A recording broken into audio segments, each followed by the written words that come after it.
Okay, right now we're looking at the reading 16 page. This particular page is going to be using, it's in the key of C, and we're going to be using eighth notes mixed with quarters and half notes. This is really going to give you a real opportunity to kind of line things up very carefully, go slow. It's a really neat piece. I mean, I think you'll find this to help your bass and treble reading greatly. I think you're really going to enjoy this. Okay, so let's take a look right now. Let's walk through. So we're starting off. You're going to want to footnote your fingering on these pieces. This is very important. This is a great exercise to help you develop fingering placement for all the music you're playing that you might pick up on various books that don't have it noted, okay? Let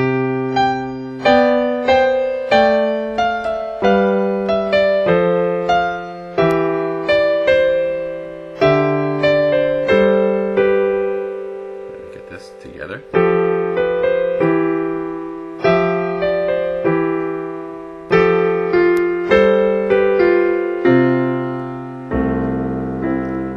Right here. This is tied. The C stays down, okay? And back up. See, it's covering a full range. You went from this low C back up to the high B.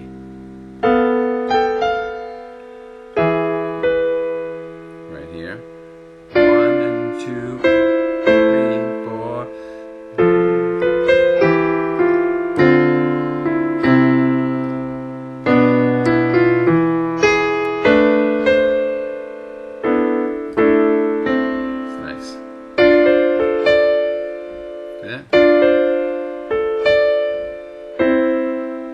Take these little figures and work them out. Nice.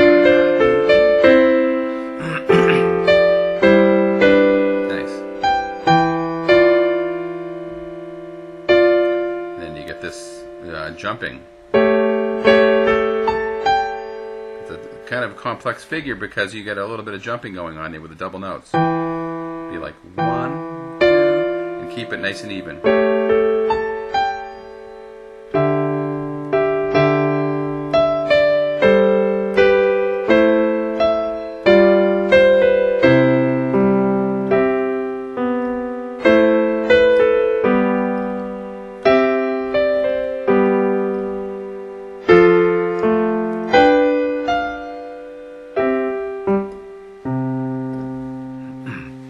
It's really a neat piece, and you're going to find, particularly where you're going to get tied up, is on bar 17,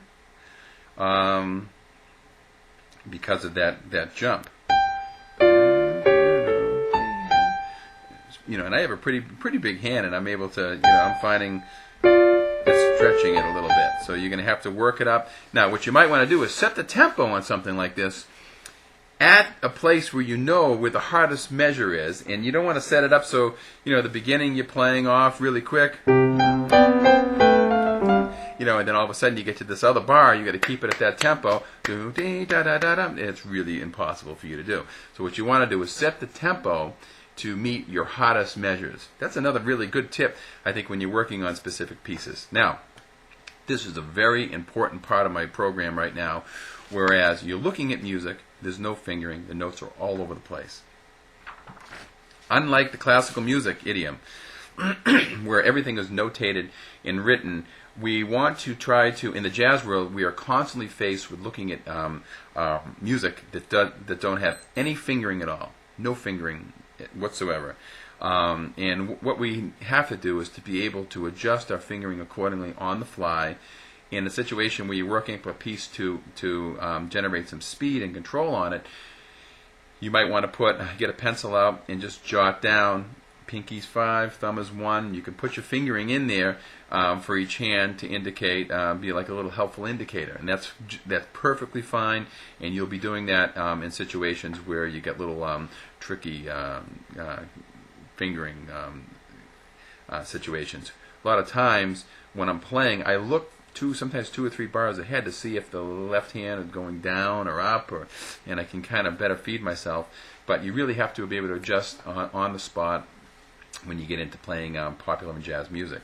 In the classical world, if you were to opt to take this particular content and have some material like from Bach or Beethoven or Mozart, you're going to see that the fingering is all there for you, because these pieces have been structured in such a way that they have the best fingering all laid out for you.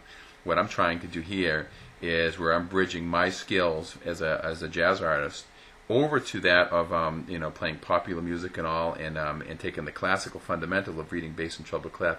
I'm trying to have that particular skill enhance our finger placement, which is really a great tool. So do your very best with the reading number 16.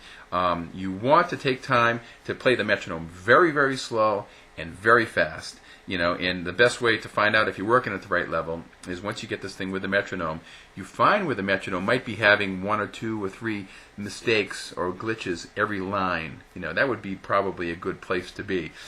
When you're making mistakes, you're usually working at the right place. If you're making too many mistakes, you want to cut your level back.